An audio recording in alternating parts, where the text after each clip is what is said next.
market is entering a far more cautious phase, with concerns growing over domestic availability and rising prices. The government is choosing to prioritize local consumers over overseas demand. Now, in a significant development, India has banned sugar exports with immediate effect until September 30th, 2026. Now, this decision makes a major policy reversal because India had earlier allowed sugar mills to export up to 1.59 million metric tons this season, betting that the domestic production would remain comfortably above demand. But that calculation has shifted significantly over the past few months as fresh concerns over supply conditions, pricing pressures, and broader market uncertainty began to grow. But what is really driving this shift in India's sugar policy? Let's decode that in this episode of Spin the Globe. Now, the biggest concern is the falling sugar production. India, which is the world's second largest sugar producer after Brazil, is now expected to produce less sugar than it consumes itself for the second consecutive year, as cane yields weaken in key producing states such as Maharashtra and Karnataka. Now, adding to that pressure are rising concerns that the El Nino-linked weather disruptions and monsoon uncertainty could also further impact the next sugar season as well.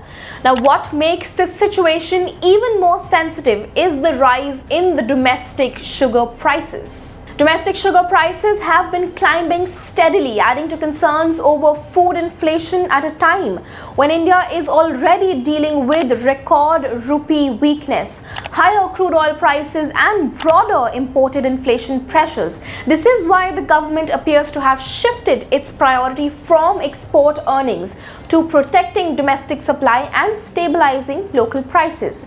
Let me also mention that the ban applies to exports of raw, white as well as refined sugar. However, as per reports, the prohibition will not apply to sugar exports to the EU and the United States of America. Now, this is under the CXL and the TRQ quota, the Advance Authorization Scheme, and the government-to-government shipments to meet food security needs of other countries. Now, along with this, consignments already in physical export pipeline are also to be exempted. Also, cargoes whose shipments had already commenced loading before the government's new directive came will be allowed to release the cargo. Now, India's export trajectory over the past few years highlights how sharply this policy stance has evolved. Let me break this down for you. Exports rose steadily from 3.8 million tons back in 2018 to 2019 to a peak cap of 11 million tons in 2021 to 2022 before being scaled down in subsequent years. Shipments were capped at 6 million tons in 2022 to 2023, halted entirely in 2023 to 2024, and then allowed in limited quantities in the following seasons. Now, if we were to talk about 2025 to 2026, the government had initially permitted exports of roughly 1.5 million tons in November 2025, followed by an additional 0.5 million tons in February 2026. Taking the total to 2 million tons before the latest ban brought exports to a standstill once again. Now, in the recent days, the government had stepped up its focus on fuel conservation and flagged growing risks from rising global commodity prices along with broader external sector pressures.